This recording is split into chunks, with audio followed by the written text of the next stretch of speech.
नमस्कार good morning Odisha आज सकाळ आपण मन पई रहिछि बछा बछा गुरुत्वपूर्ण खबर सेथिपाई भिडियोटी को शेष पर्यंत देखंतु चैनल नुआ थिले चैनल को सब्सक्राइब करी पाखर आस्तबा घंटी चिन्ह को प्रेस कर दियंतु तबे चलंतु आजिर प्रथम खबर उपरे नजर पकाइबा एबे ई कॉमर्स साइट रे मिलिबो भारत चाउल दर वृद्धि रु मुकाबला पाई सरकार को बड़ घोषणा देशर साधारण लोकन को दर वृद्धि रु मुकाबला पाई सरकार एक बड़ निष्पत्ति नहीं केजी पिछा मात्र 29 टंका मूल्य उपलब्ध सरकारी चाउल भारत चाउल वर्तमान निकटस्थ रिटेलर दुकान रे लोकों पाई उपलब्ध हेबो।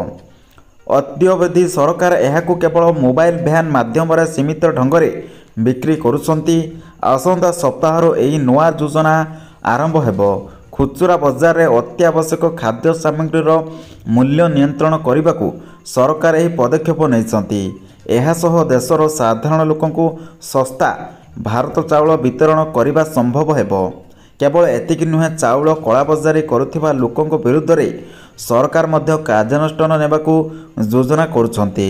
एबे देखिबा परवर्ती खबर जाकि वर्तमान बालीघाटरू बाली उत्तोलन मामला फेब्रुआरी 5 तारिख पर्यंत राज्य में बालीघाटरू बाली उत्तोलन उपरे अंकुश जारी रही। आज हाईकोर्ट रे ही मामलार शुणाणी होइथिबा बेले परवर्ती शुणाणी फेब्रुआरी 5 तारिख को धार्य करा जायछि।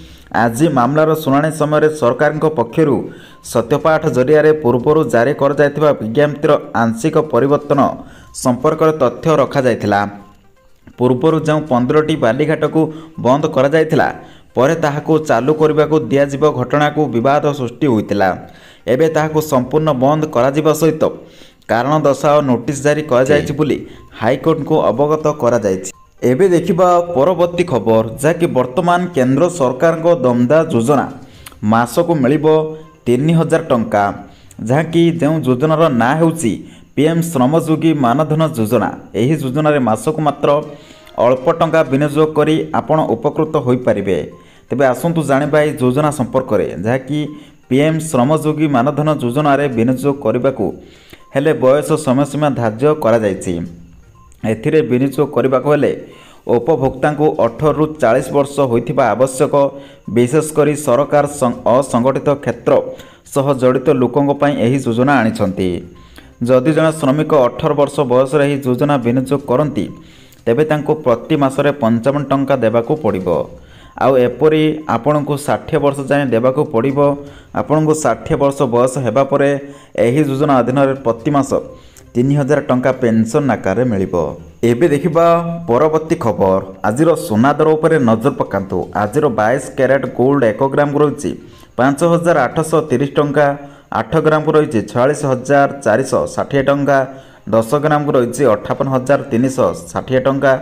से भली 24 कैरेट गोल्ड रही 1 ग्राम को 6360 टंका, 8 ग्राम को रही 50880 टंका, 10 ग्राम को रही 63600 टंका एवं 100 ग्राम को रही 6,36,000 टंका।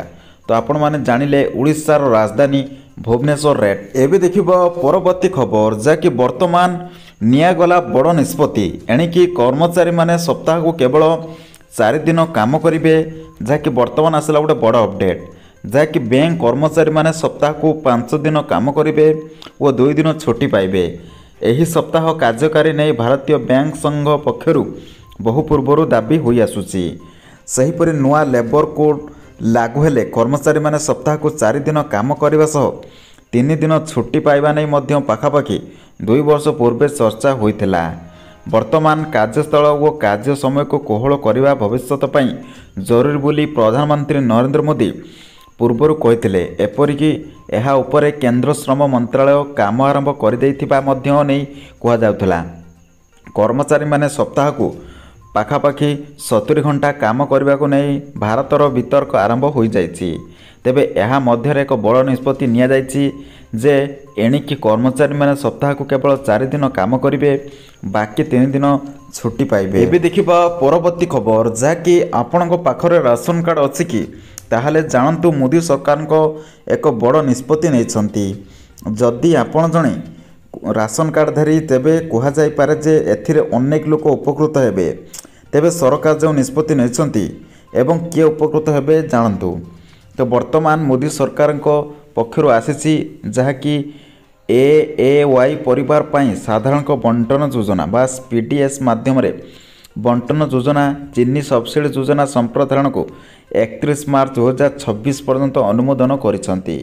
ଏହି ଯୋଜନା ଅଧୀନରେ କେନ୍ଦ୍ର ସରକାର ପ୍ରତିଭାଗୀ ରାଜ୍ୟଗୁଡ଼ିକୁ AAY ପରିବାରକୁ ଚିନି ଉପରେ ମାସକୁ 18 ଟଙ୍କା 50 ପଇସା ସବସିଡି ପ୍ରଦାନ କରୁଛନ୍ତି। ଏହି ଅନୁମୋଦନରେ 15ତମ ଅର୍ଥ ବିନିଯୋଗ ଅବଧି 2022ରୁ 2021ରୁ 2025ରୁ 2026 ମଧ୍ୟରେ 1850 କୋଟିରୁ ଅଧିକ ଲାଭ ପାଇବେ ବୋଲି ଆଶା କରାଯାଉଛି। ଏବେ ଦେଖିବା ପରବର୍ତ୍ତୀ ଖବର ଯାହାକି ପେଟିଏମ୍କୁ ନେଇ ଆସିଲା ଗୋଟେ ବଡ଼ ଅପଡେଟ୍ ଯାହାକି ପେଟିଏମ୍ ଯାହାକି ବନ୍ଦ ହେବାକୁ ଯାଉଛି।